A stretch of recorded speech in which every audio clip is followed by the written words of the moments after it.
Welcome to the Influencer Show with your host, Trishawn Ben Salmi. Hello everyone and welcome to the Influencer Show, where I interview people who can help influence the way you live life in a number of different ways.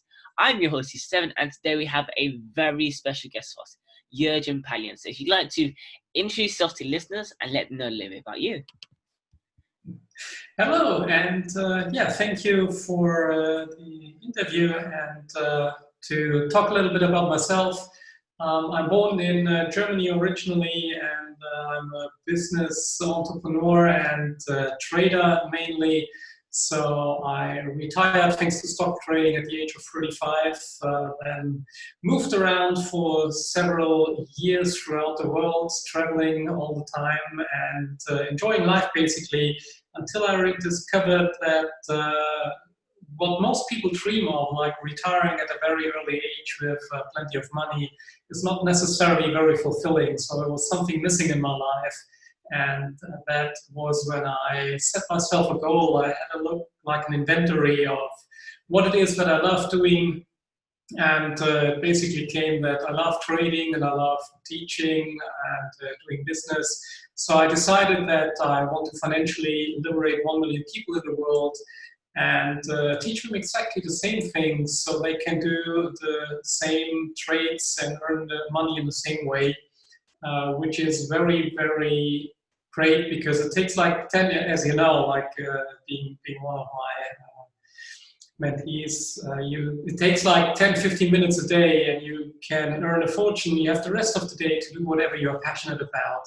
And I always was a big believer that whatever people are passionate about, they're doing really, really good and they can enjoy what they are doing, they can enjoy their life.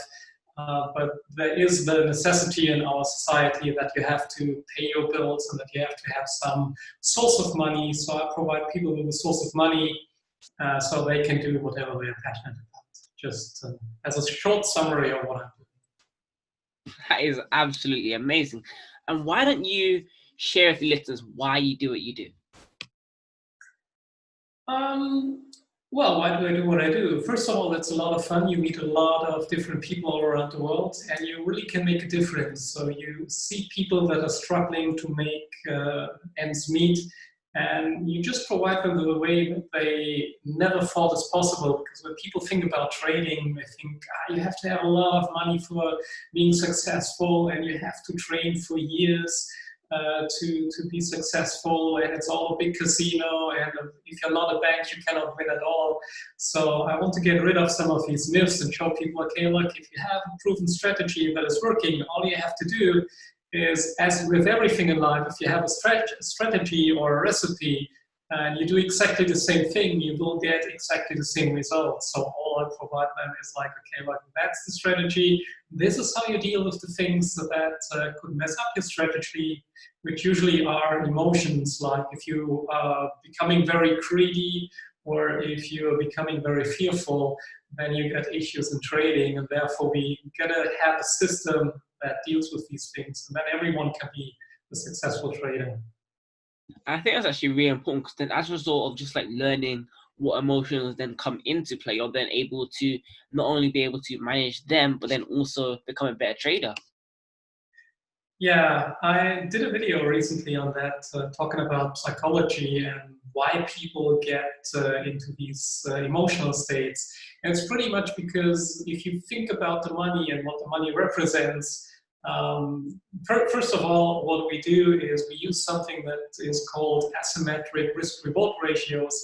So we risk a little bit of money in order to make a multiple of it. So let's say we risk 100 pounds because that is what we have in spare. Of course, in reality, we never risk all we have. We just risk a very tiny amount of it, as you know. And then we aim to get at least 200 or 300 pounds out of the trade. So we take 100 in order to make 300, and sometimes we lose, yes, but on average we win more often than we lose, and every time we win we get a multiple of it, so the money gets bigger and bigger over time. And once you understand that, it takes a lot of the fear away, because now you realize, okay, even if I'm, let's say, right 50% of the time, which would be just pure coincidence because the stock either goes up or goes down, then you still would make money. So that takes a lot of the fear. The other thing is that if, let's say, £100 represents a lot of money to you, then you start thinking about the money. And the moment you think about the money in your head, you get emotionally attached. You become afraid, what if I would lose £100? Oh my God, it's so much money. So the best advice I can give, don't think about it in terms of money, think about it in terms of points, for example. Let's say you risk in a certain, whatever you trade, you risk 10 points or 100 points. And if you lose 100 points, that's okay, because what's 100 points anyway? But if you think like, oh my God, I lost £100, then that might be upsetting you or make you afraid or fearful. And the threshold is different for everyone. Like if you're very young, £100 is a lot of money. If you get, let's say, very wealthy, even £100,000 is not a lot of money. It's just something. So the threshold gets different. I tend to explain it to people in a way that when you were a child and you remember when you went into a sweet shop and you had some pennies, or in my case, growing up in Germany, some pfennig, you would be very selective which kind of sweets you buy, because you only have a little bit amount of money. So you were thinking about, it was a major decision whether you get this one or this sweet.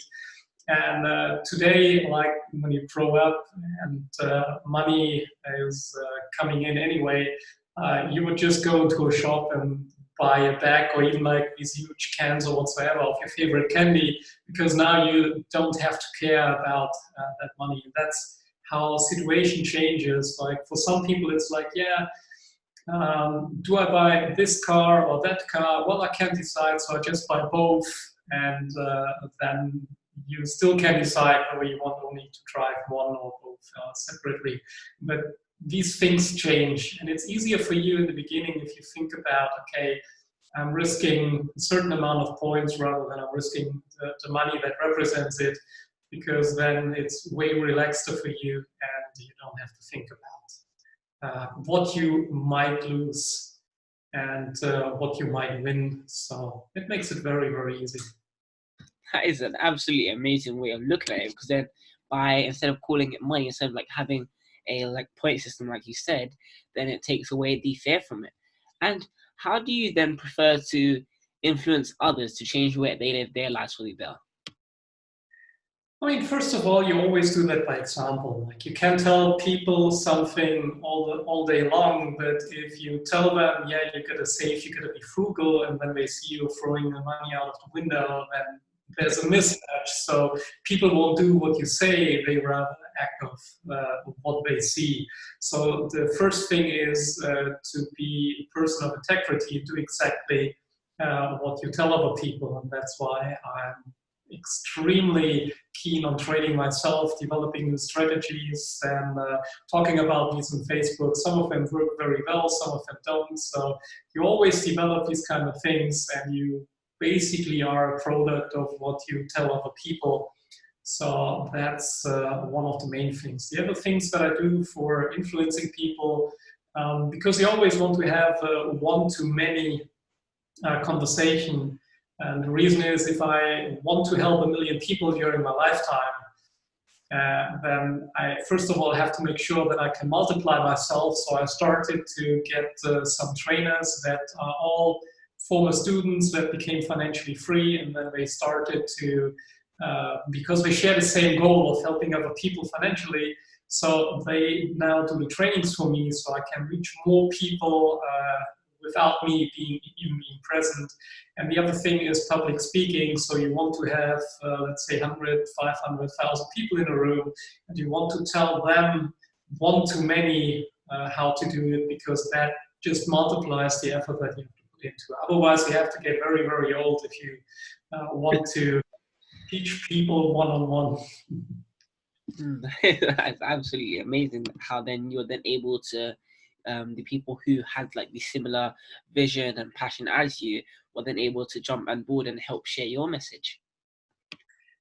Yeah, in my experience, people get people that are alike get attracted to each other. So if you let's say have a certain vibration or a certain message or a certain energy, however, from whatever perspective you want to look at it, you will realize that people with similar goals will be attracted to you, or they will be around you because they share the same values, they share the same goals, or they vibrate on the same energy. However you want to call it, it doesn't really matter.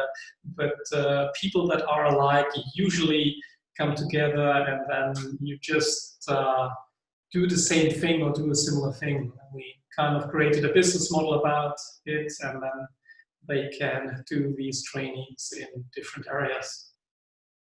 That's absolutely amazing. I totally, definitely agree with that. And what would you say people should do to stay motivated during moments of crisis? Come again? What would you say people should do to stay motivated during moments of crisis? Well, I mean, it kind of depends on what kind of person you are, I guess. But every crisis, no matter how bad it looks, will come to an end. And it depends on, every crisis is, for some people it's a crisis, for other people it's one of the best opportunities in a lifetime. With the stock prices going down during the, let's say, health crisis or COVID crisis, many of my students, they earned a lot of money when the stock prices went down. Now they can use this to help other people. So we donate a lot to charities, for example, especially when we see things, let's say, going in a wrong direction for whatever cause, when you can benefit from things that might look unpleasant, but then you can use whatever you make with it, and then you can help people in order to fight these kind of things. And I think it's very important that you start to look at things from a different angle and think about them as an opportunity. If you talk to people, let's say over the last few weeks, as we talked before, here in Cyprus, we're basically out of all lockdown measures, apart from the airport is still closed and a few minor things. But the last few weeks were for very, very many people exceptional time of growth. So they started to read books again, people worked out at home, they did yoga classes, they did different things. Of course, they couldn't go out as they would have loved or enjoy the beach and all these kind of things. But they had an exceptional time of personal growth, so they used it in a way to grow personally, and therefore it was a great opportunity, because now all of a sudden they had time where they otherwise would have been caught up in a hustle and bustle of everyday life. So every bad thing has an equal opportunity in it as well. It's just a matter of perspective.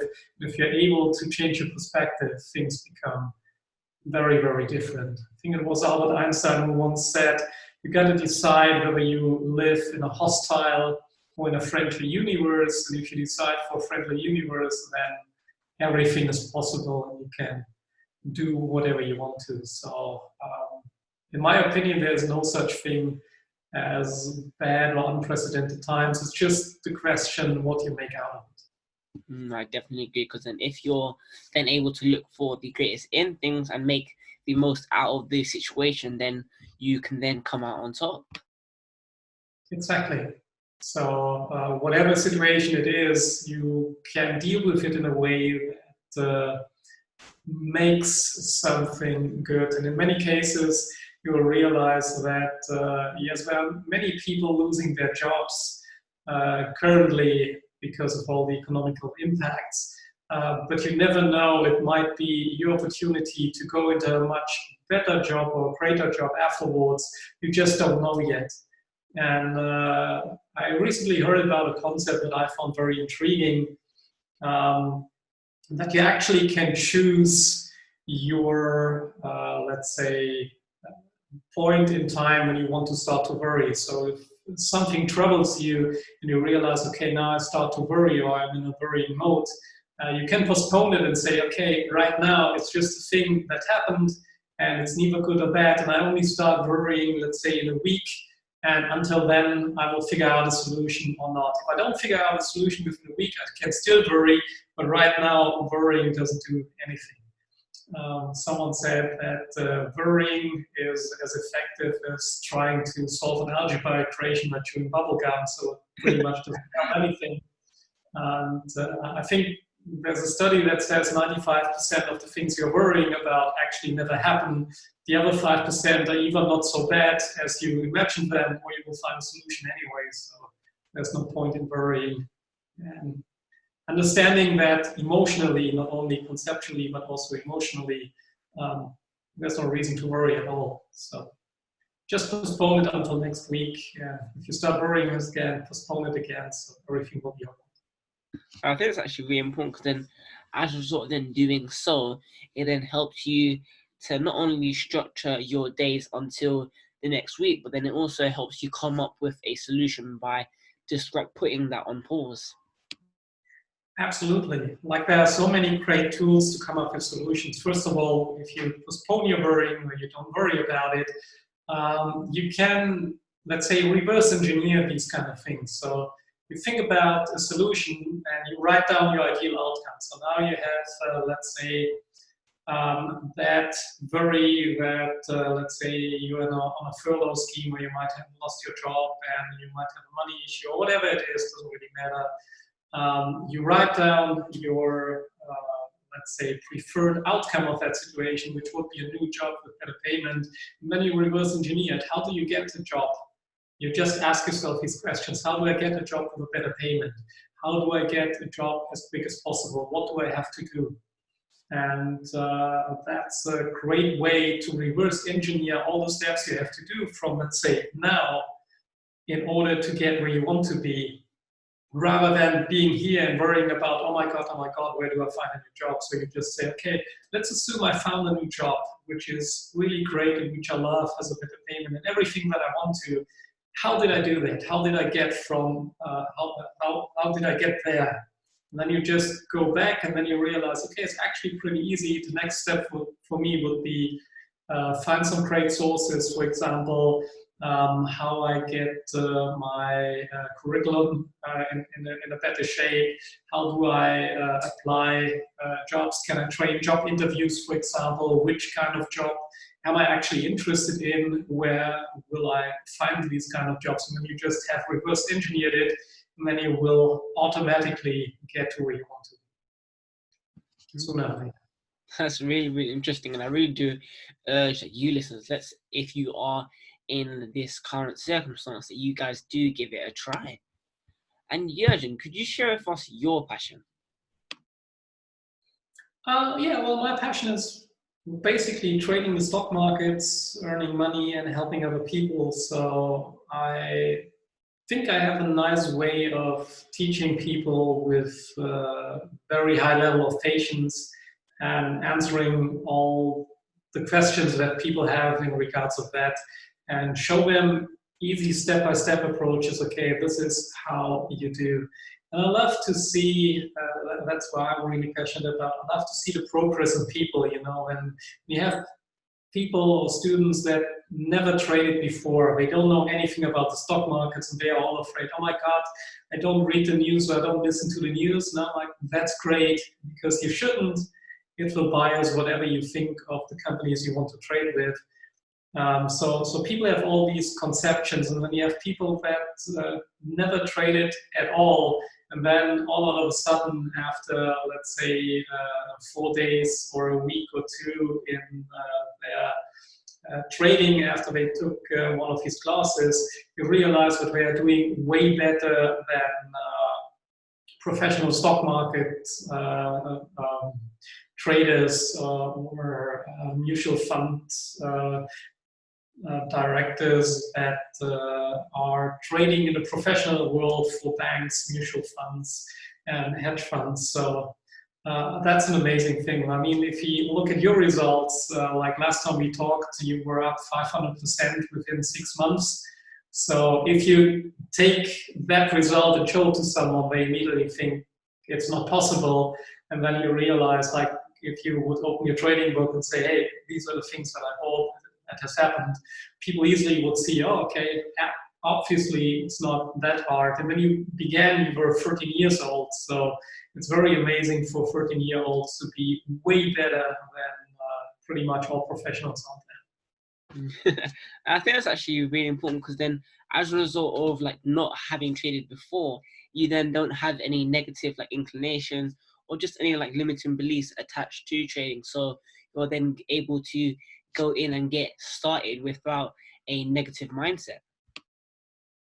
Yeah, absolutely. I mean, everything starts in your mind. And if you do something, let's say for 10, 15, 20 years, and you are convinced that whatever you do is absolutely great, but your results are not, which is the biggest struggle for most retail traders that come to improve their trading. So they are doing something in a certain way for 10, 15, 20 years, and then someone comes along and says, okay, here's our strategy, it's somewhere over here, and if you do that, you will be very successful. And then they are like, yeah, but I'm used to do this. And you're like, yeah, but that's why you don't have results. You gotta get here in order to get these results. If you're here, you won't get them. And that's the tricky part. If you have like a complete level playing field and you're entering it, and someone says, hey, if you go here immediately and you do exactly that, then it works for you, then you don't know anything about here or here, here, here. So you just go there, you do it, and you see for yourself, hey, that works really, really good. And then you just continue doing so. And that's why if you don't have any, let's say, disbeliefs or false beliefs in your mind, it's very, very easy to grasp something. So a little bit with children, when they start to walk, they are not afraid of falling. So they keep trying and keep trying until they are able to walk. And like later on, if you're more adult and you have, let's say, an accident, or you want to learn how to roller skate and you didn't learn that at a young age, you will have a very hard time, because you always will have in your mind, okay, do I look dumb if I fall, or what happens if I fall, and oh, I might hurt myself and stuff like that. So it's very, very hard if you have these beliefs in your mind to get great result in a very short time. While if you don't know that you could fall, you just go for it and everything's all right. Exactly. I definitely agree. And if you could, let's say that you had a megaphone and you could say one thing to the world, and you could say one thing to the world that would have a lasting influence, what would it be and why? If I had only one thing to say, I probably would repeat myself by saying life is meant to be lived. So make the most out of it. Time is limited for everyone. It's the only resource that you cannot get back. You can make fortunes over and over again. You can make them, you can lose them, you can make them again. Like when I built my very first company, I lost 4.5 million, was kind of bankrupt. And then I started over again and made all the millions back and then some. So that's not the thing to worry about. Just be clear on what you want to achieve in your life, what you want to do with your life, and then live it to the best that you can. I think that's actually really important, because when people just like getting involved in anything in their life, they tend to procrastinate and allow things like greed and fear, how you said, to creep into their lives. And it's just about like just being aware of the fact that we don't know how much time we actually have. So it's about being able to utilize it to the best. Yeah, absolutely. And that comes back to where we begin, actually, when I was talking about every human being has a passion in life. And whatever it is, that's actually what you want to do, or what your soul wants to do, or how you want to express yourself. Unfortunately, many people cannot, because they have to spend their time working in a job they most of the time don't even like. And then they don't have the time to do what they really love. And in order to enable more people to do so, that's where I came in and said, okay, I show you how to trade. So you take just a little tiny fraction, like 10, 15 minutes, 20 minutes a day, of your time, and then you have the whole day for doing what you're really passionate about, rather than, let's say, work 8 hours in a job in order to afford your current lifestyle. And then if you're in London, you have to commute like 4 hours, which is crazy. So your 8-hour working day with, let's say you have a pause for 1 hour at lunchtime, and then you commute another 2-3 hours. So like 12 hours of your days are gone, then you have 8 hours of sleep, so you have 4 hours where you have to do all your stuff at home, where you have to do all your eating and cleaning and washing and whatsoever. And then that leaves you with very, very few time to really do what you love. And then most people spend 4 hours of time that they have left on a normal working day with watching TV or something. So that's not really, let's say, I mean, it's up to everyone personally. But for me, it wouldn't be a life well lived, like doing these kind of things. That's where I want to provide them with a different solution where you say, okay, you take like 10-15 minutes, you can work at home so you don't have to commute. And then whatever you're passionate about, whether it's your family, your children, whether it's traveling the world, helping other people, donating money to charity organizations, whatever it is that drives you, if it's music, art, if you don't have to worry about money and if you don't have to exchange your time for money, then things are very, very different and your life looks completely different. Most people are so caught up in their everyday life that they can't even imagine what it means to be financially free. So most people have to learn what to do with their time once they went from, okay, I have like 12 hours that I spend on my job to, okay, it's 8:15, I'm done for today, a.m. I think that's actually really important because as a result of just being able to do something like trading for 15 to 20 minutes a day and have the rest of the day to actually take the time out to then do the things that you enjoy doing. And as a result, it then helps you not only value time more, but then it actually helps you get to have fun doing the things with the people that you like doing them with. Yeah, I mean, one of the issues that I faced when I became financially free several years ago was that I love to travel the world. And one of the issues is you cannot take people with you because most of your friends have to work, they do something. And then you end up pretty much traveling alone to places that are absolutely beautiful, but you're still hanging out there alone, so that's not too much fun. So one of the reasons, like the selfish reason for helping so many people is that I thought, okay, if I find 1 million people and make them financially free, I'm pretty sure some of them are pretty cool and we might see each other in the world. And so far it works out. Like we get a lot of places where we go regularly, where we meet people, where people meet us. Sometimes I meet people from South Africa and Miami or Los Angeles or something. Other times people come over here and we having lots of fun, hiring a yacht or something, drinking champagne at the sunset and stuff like that. So yeah, it's very amazing what you can do once you get rid of, let's say, the perception that you have to do the same thing than everyone else. That is absolutely amazing. I definitely agree. And what advice would you then give to those who maybe they've had their very own £1 million idea at a time like this? What ideas? What advice would you give to someone who's had a £1 million idea at a time like now? Okay, well, just do it. So write down, so you're going to be clear of your idea and then you develop a plan how to achieve this. And just write down what are the things you need, who do you need, which people do you need. In terms of business idea, you would start to write down, okay, who's your customer?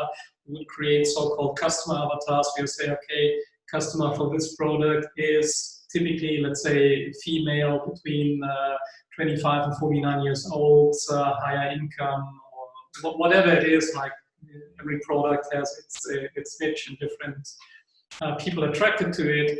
And then you're going to find out, okay, how can I reach them? Where are they on social media?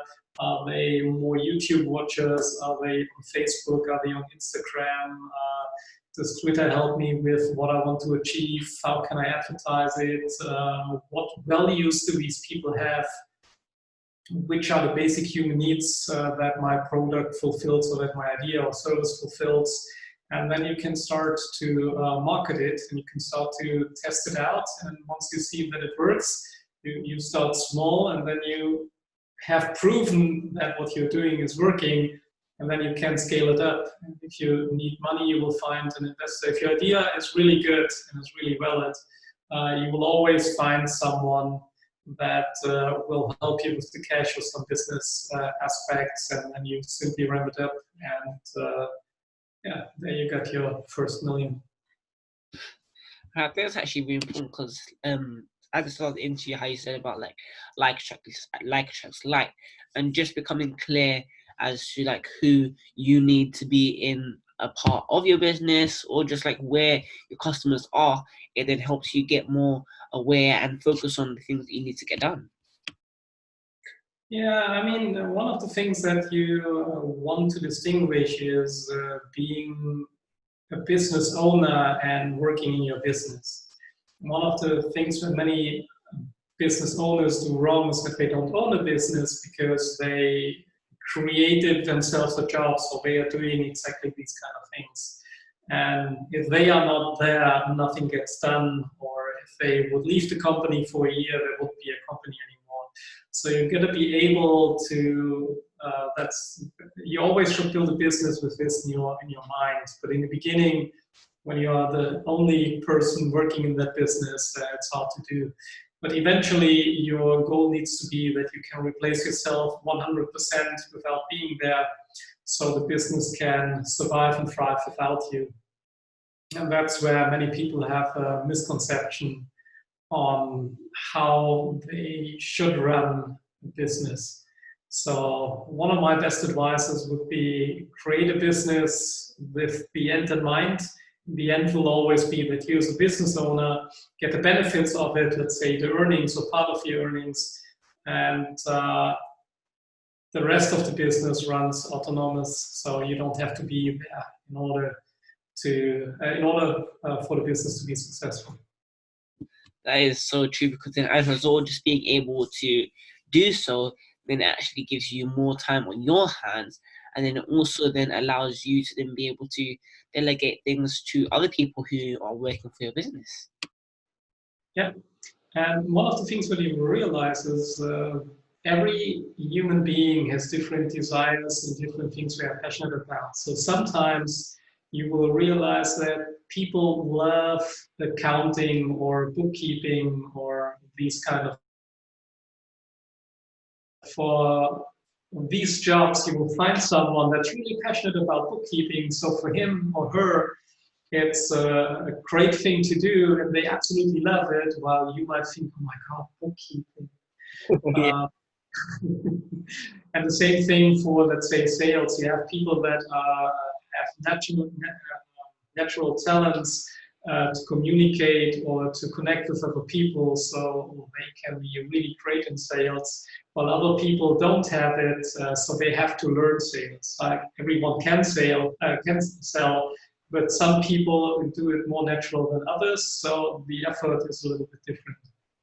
And the best thing you can do is find someone that's really passionate about doing a specific thing or doing a specific task, and if there's a lack of knowledge or something, you can always level them up, train them, and they typically will do the better job than people that have the knowledge but are not passionate about what they are doing. That is so very true. I definitely agree with that.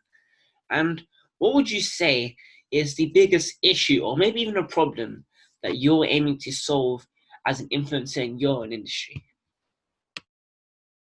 The biggest problem is always how to multiply yourself and how to reach out in a consistent manner. If you are in a certain field like I am in terms of finance, you realize that you have a lot of people promising lots of things, which is, let's say, an absolute scam.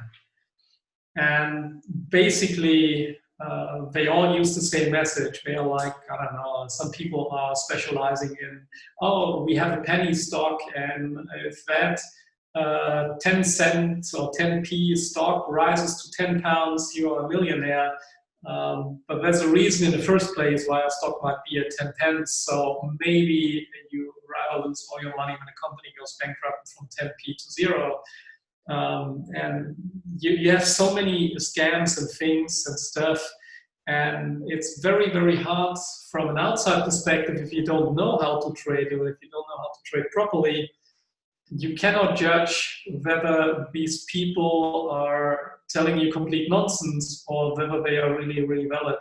So it's very hard from the outside, and I've seen so many people now in that industry coming and going, which are hyped at one point, and then you realize, like recently in the US, there was a big online trading corporation that filed for bankruptcy, but they trained loads of people, and I think the SEC is investigating in them because it came out that 97 or 98% of all their students are losing money. So they created like 2% that actually didn't lose money. It doesn't mean they made a lot of money, but they had like great TV advertising and stuff, and they made several hundred of millions in revenue. So many people went there, but obviously the program they offered wasn't really worth anything. And it's very, very hard to reach people and to distinguish yourself, because the messages are all the same. Trading is easy, it's a learnable skill, it doesn't take a lot of time, and if you use compounding in your favor and asymmetric risk-reward ratios, you will make a lot of money over time. Which is a great message, but it's not as sexy as if people they're like, hey, I have a penny stock suggestion for you, and you'll be a millionaire in a week, and you can buy your next Ferrari or whatsoever. So even though trading is the fastest way I know to get to financial freedom and to become a multimillionaire, it's still someone out there that will promise you, hey, why would you wait a year in order to consistently make money? Why not rather make it in a week? Just pay me something for some online program or for a live program. Then you realize that, yeah, all of what they are saying is pretty much worthless.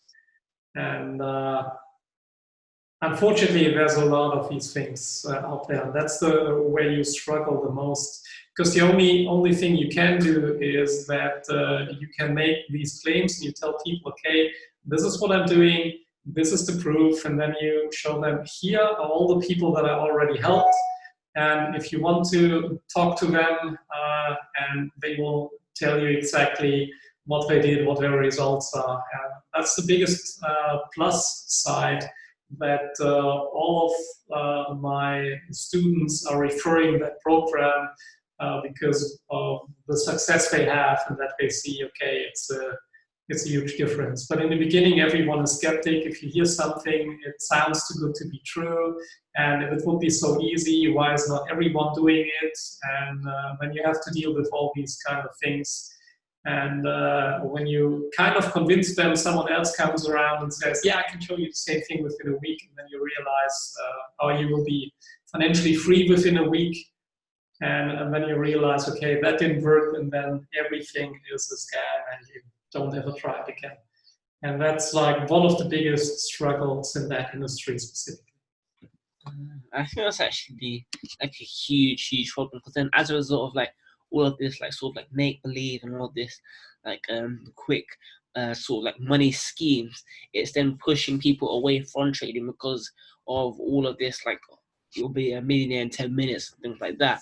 Just like, as a result of seeing all of the advertisement that's actually false, it then drives them away from it, because then they think, oh, everything's a scam, trading doesn't work anyway, and things like that.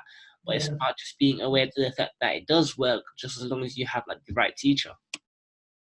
Yeah, absolutely. You get to have the right teacher. But there are many good teachers out there. What you have to have is the right strategy and the tools and the system to use that strategy. And the results can be phenomenal. Like I did plenty of live trading recently, like reporting every day on Facebook about my trades, how they worked. And we had some days where we started with a very small account, which was 20,000 euro. And I know for some people, 20,000 euro is not small. I totally get that, but that's what we were starting with my mentoring program. And that was just simply the average of what these people were using. So I said, okay, I put the same amount of real money in my account, so in one of my trading accounts, and then we trade these things, trade stuff together, and then we see how it goes. And we quadrupled it since then, and then we had like days where we were trading live, and we had like 1,000 euro in a minute or something. Which is like a 5% return on 20,000 euro, which is phenomenal. Unfortunately, you won't make that every minute. That's true either. But still, like making that amount of money in let's say 4 months or 4.5 months is still a phenomenal result. But sometimes people are simply impatient and they want to make it way faster because they don't want to wait a year. And that's where all these things come in that you mentioned, like stuff about penny stocks, Bitcoin mining, and not saying that Bitcoin in itself is a scam or something, but many customers or many providers or many companies that offer these kind of things are scams. So you think you're giving them their money in order to mine Bitcoin for you, and eventually the company is gone together with your money, and then you think Bitcoin is a scam because you lost money in it and all these kind of things. I mean, you have these repeating cycles, which is very interesting. So they always switch from one thing to the next. So sometimes it's options, so then it's Forex, so then it's Bitcoin again, then Bitcoin plummets down, they change back to, oh, learn Forex trading, and then Bitcoin goes up, hey, now you gotta invest in Bitcoin. And they keep doing these rotating things. And it's very, very unfortunate because many people lose a lot of money in it. But there's not too much of a solution apart from being educated and knowing what you do before you do anything. Like the best thing to do is like learn about compounding and how to calculate these things. Typically what these scams do is they tell you, oh, you can make, let's say, 50-60% return in a month or in a week or something. And I'm doing it for 3 years. And then you take your calculator and you say, okay, with how much money do you start? And they give you some amount like, oh, I started with 2,000. Okay, and you're making 60% over and over every month. And then you calculate it, and then you represent them the result and say, hey, congratulations, you're by far the richest man in the world or richest woman in the world because you earned more money than there is in the whole world in the last 2 months alone. And then they are completely perplexed because they don't know how to do these things. So sometimes it helps to be a bit educated, knowing what compounding means, how it works, and how to calculate it, and then you immediately know that whatever they tell you is nonsense. Definitely, because then as a result, just like being educated in the trading arena, then it actually helps you like just be able to spot out like all the do's and don'ts and be able to help navigate yourself throughout the whole thing. And what would you say was the pivotal point along your journey, and what did it teach you? What was the period of? Oh, what was the pivotal point along your journey, and what did it teach you? Yeah, that's very easy. So as I said before, I was always trading since I was 16, but of course we're not with the same sophistication strategies. And then I took some years, not completely off, but mainly off, and I was building my IT company in Germany. And then I got that. For some reason, like in the first years in a new company, you usually have negative results until you get into the positive, and then you become really, really profitable. And that was the same case with my IT company. And eventually, we started to earn 400,000 euro in a year. And that's when we had to file for bankruptcy because now government wanted us to pay taxes in advance on future earnings, but you lost money in 3 years. Now you made money, and we made more, of course, when we lost earlier, but not enough to pay things of projected numbers in advance. So we ran out of cash that we would have to pay in pre-taxes. So the company had to file for bankruptcy. And what I realized then is that being a business owner, as satisfying as it can be, it took me a lot of time. So I had these 100-hour work weeks.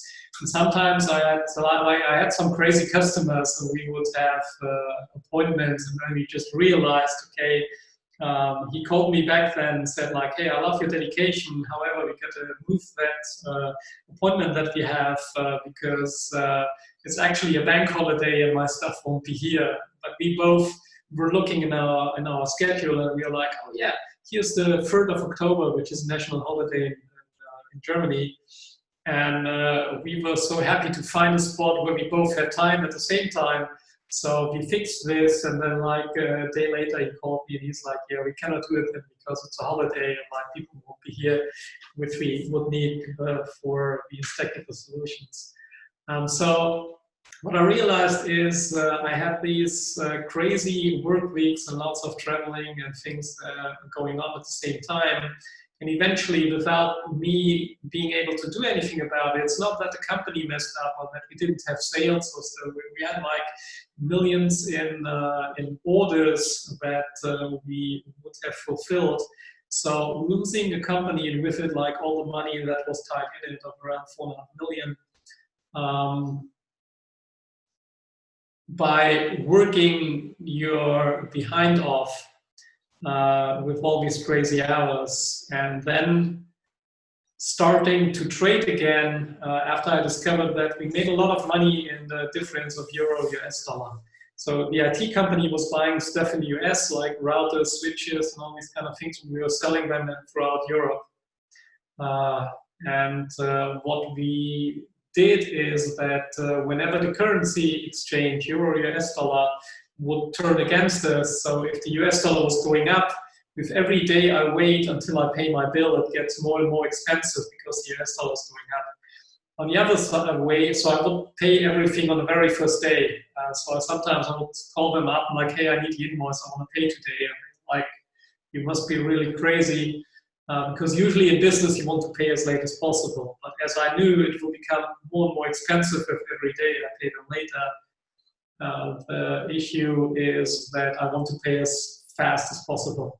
And then on the other side, when I knew that the US dollar would go down, I of course would wait as long as I could, like until the end of 30 days before I would pay them.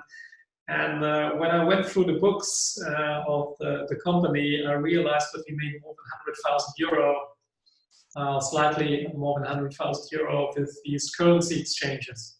Then I realized that actually I don't need my IT stuff, I don't need offices, I don't need any customers, and I don't need these crazy work weeks. I can just do the same thing, and rather than trading switches and routers, I just trade that currency.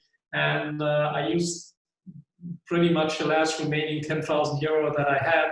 And a year later, I was financially free and started traveling the world. Then I moved to the UK, now to Cyprus. And that was like the pivotal point where you realize, okay, for some reason you always believe that you have to work hard in order to be successful. And then you realize, no, you don't. You can have way more success with way less effort and make far more money in a shorter amount of time. That is absolutely amazing. I totally agree, because then as a result of being able to work smart instead of working hard, it then helps you not only get those rewards in the end, but then it also speeds up the process. Absolutely, yeah. And, So, yeah. oh no, go on.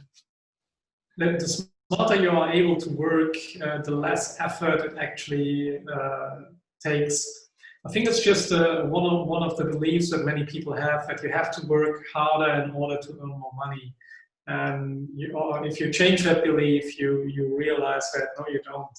You don't even have to work at all in order to earn more money. You just have to know what you're doing and be able to invest or use other people's time or other people's money as a multiplier of whatever you want to do, which brings us back to your $1 million or £1 million idea. Once you know how to realize it, all you have to do is find the right people that do it for you. I definitely agree with that, totally.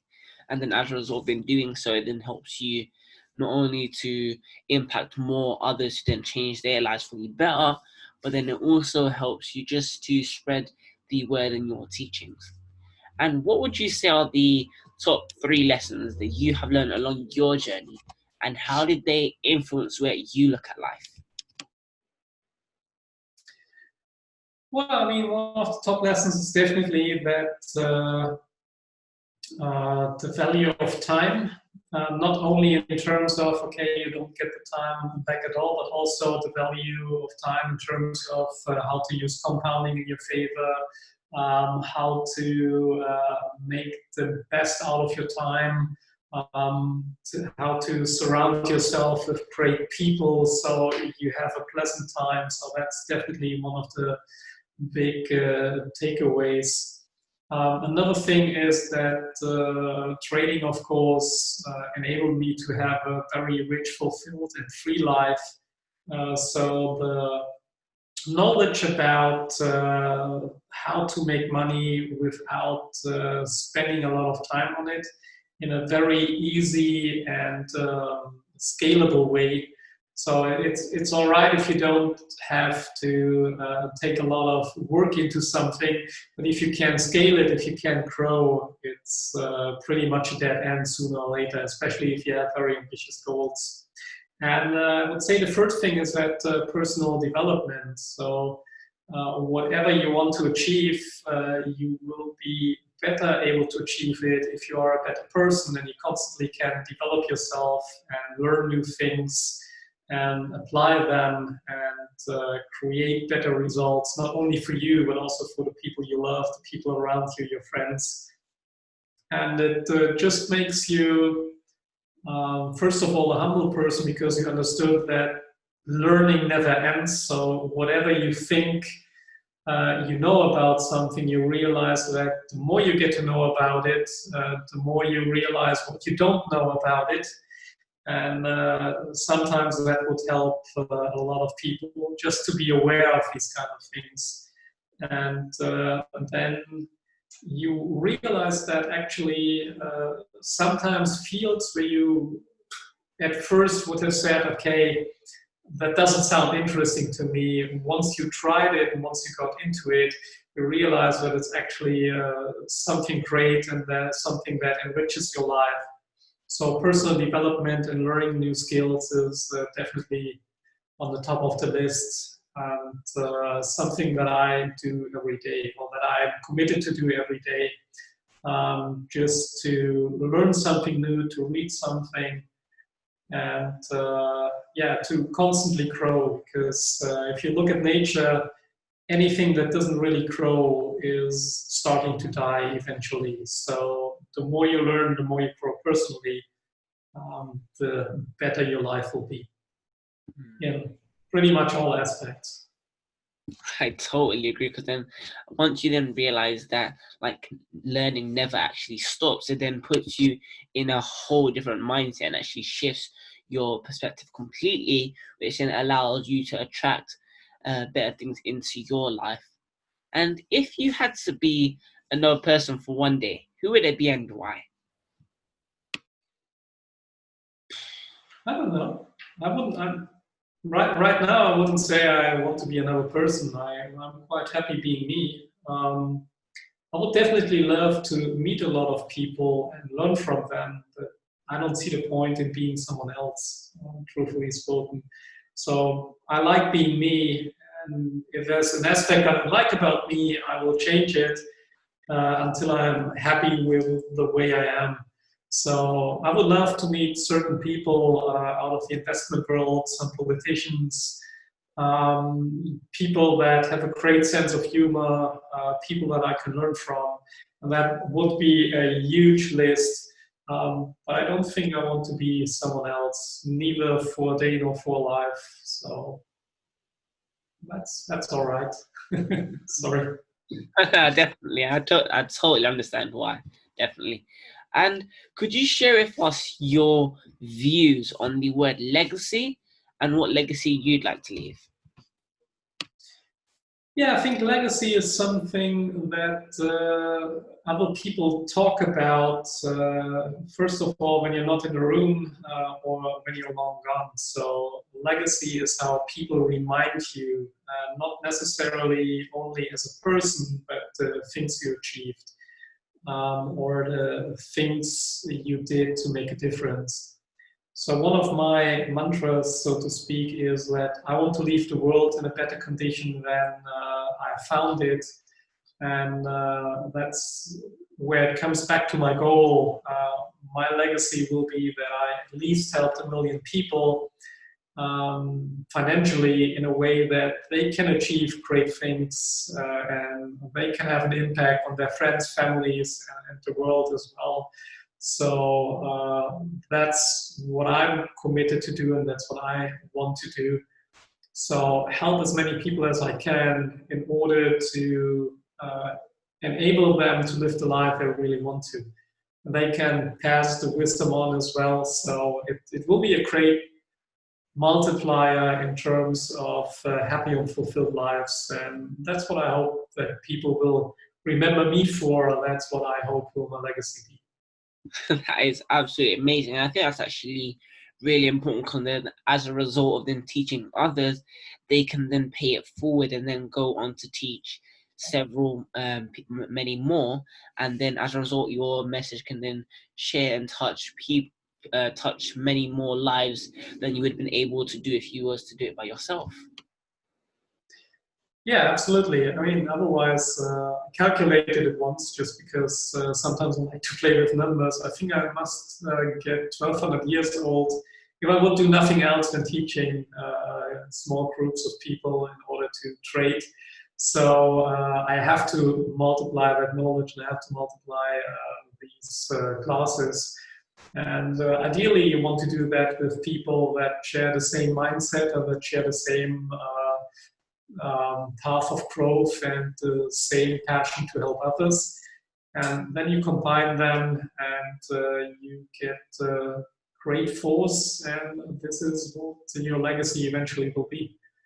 And it's not only my legacy, it's the legacy of everyone that is involved and everyone that touches people and changes their life forever. And sometimes it's just one small decision or one small thing that changes everything. If you think about it, if you're heading in this direction straight, that's not the way you want to go to. Someone that nudges you a little bit, just a degree or two in a different direction, 10 years down the road, that will be a huge difference from where you would have ended or where you are at that time, actually.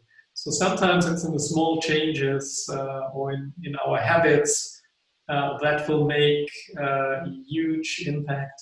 If you, let's say, simply would decide to, let's say, get up 15 minutes earlier a day and read a book in that time, in the 50 minutes that you have more, how many books would you read in 10 years, 20 years, or in a lifetime that you otherwise would never know?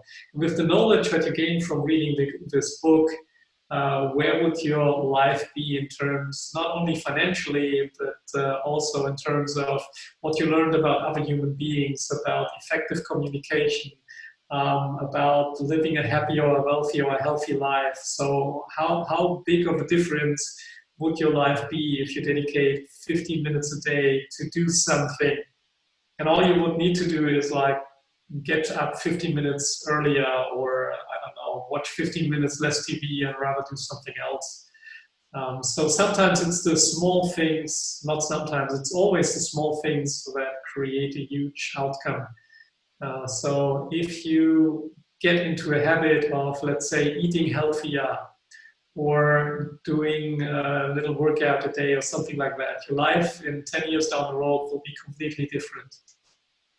I totally agree. It's about then simply like compounding and then using that, because then it'll amount to a huge result in the end. Absolutely. So compounding is the right word here. And that's sometimes where people get that misconception, like whatever you do in life, it's never a one-time thing. Like people think that in investing, for example, sometimes people think, yeah, I invest once and that's it. Well, that's the same idea that, okay, now I go to the gym and I work out once and that must be it. Like, I don't understand why I don't get a six-pack immediately from working out once. So it's a constant process. So you do these things and you make it a habit and you put it into your life, whether it's working out, whether it's reading, whether it is, I don't know, doing a certain amount of sales calls, whether it is making an effort to talk to your friends more often. And these are things that you can do every day, whether you want to connect better with your family or your friends or other people. These are all learnable things that you can do, and they will make a huge impact because they compound as well. And it works in both ways. So if you do them, they compound positively. If you refuse to do them, or if you don't do them, they compound negatively. And the question is, which kind of habits do you choose for yourself, and how do you want your life to be? Definitely, I think that's actually really important, because when people often like hear the word compounding, they often think, oh, it's only like good things, but it actually can work in both ways. So it's just about being aware and being conscious of the decisions that you make, because regardless of whether they're good or bad, it's going to compound, and over time it's going to grow gradually. So it's about doing things that will have a positive impact on you. And what advice would you then give to your younger self? I would tell myself to look into more diversified things earlier. So first of all, I mean, I always struggle with a question like that, because I think that if you would change things in your past, you would be a different person by now. So although I had these, let's say, bad experiences in my life, which we didn't really talk about, that's all right. I would be a different person if I wouldn't have had them. So giving myself, my earlier self, an advice probably would be to start doing things with more confidence that everything will turn out for the best or for the good. I wouldn't want to change anything in my life, so I wouldn't tell myself like, yeah, don't start an IT company, go into trading immediately or something and spare that experience, because it would make me a different person than what I am. And I couldn't share that experience with other people that now have similar issues, like how many companies are going bankrupt right now due to something they cannot influence just because it's a situation. And like I couldn't relate to any of them without having the same experience. So I think it comes down that you want to use your time wisely when you're young. And if you have an idea, simply go for it and do it. The younger you are, the easier it is to pursue these ideas. Because once you, let's say, get older, you're married, you're having children on your own, you will feel more responsibility, and then it becomes harder for you to do these kind of things. So if you, let's say you want to be an entrepreneur and you struggled with it, let's say in your 20s, the likelihood that you do it in your 30s or 40s gets slimmer and slimmer, unless you have a great catalyst like losing your job and now you think like, okay, and that, or you don't like your boss for several reasons and you think like, I don't like to work for a person like that anymore, now I do my own thing. But the younger you are when you start, the easier it is. And the more time you have later on to do different things, whether it becomes a huge success or not. And the more self-confidence you have in the things that you pursue, or in the ability that eventually, whatever happens, you will always come up with a solution. You can always solve any issue or problem that comes along the way. And when you are aware of that and you know that, then you automatically stop worrying about these things. And if you don't worry about these things but are solution-oriented, you will become successful anyway. So it makes it twice as easy. So start early, start young, and know that you will be successful whatever happens. I totally agree with that, because then how you spoke before about the younger you start, then the easier it is, because you don't have anything like built up as a result of then going on that life journey. So you're pretty much starting off a fresh slate. So you're just soaking up all of that knowledge. And could you share with the listeners where they can find you if they'd like to find out about any upcoming things you may have? Yeah, we get several things. So you can find me, first of all, on Facebook. Name is Juergen Pallien. I think you gotta spell that out. You gotta find me under the same name on Instagram, where you can follow me. There's a series on Facebook which might be interesting for those of you that want to learn more about trading, which is called Travel Trader. So the travel part, unfortunately, in this time is very slim because we can't travel. But there's more on the trading part. This is where I tell people some basics of the stock market, how it works, which indicators can be used. I gave them a daily update on what I traded, how it went. You can see the ups and downs, which we always have in trading, but where they go upwards. And you can find out more and a lot of free things in blog entries on my website, which is called 24hprofits.com. So 24hprofits.com. And there you get monthly list of stocks and commodities and markets that I'm watching, what I think about them. Many things in terms of business, things in terms of investing, lots of knowledge, and many blog entries for different occasions where we talk a little bit about what's going on in the world, how to make money during a crash, after a crash, or how to read a balance sheet, and all these kind of things. So you get more and more business and investing savvy. So these are the ways to find me or to contact me. Yeah. Thank you so much. I really do urge that you listeners go and check out yours. And there's so much amazing content on the travel trade, and there's just so much more. So I really do urge you guys to go and check it out. And I'd like to thank you for coming on the Influencer Show today. Thank you very much. Highly appreciate it. Thank you. And I'd also like to thank you listeners for sticking to the end. And if you guys would like to have the chance to apply to be on the show, please do feel free to email the email I should put on the screen.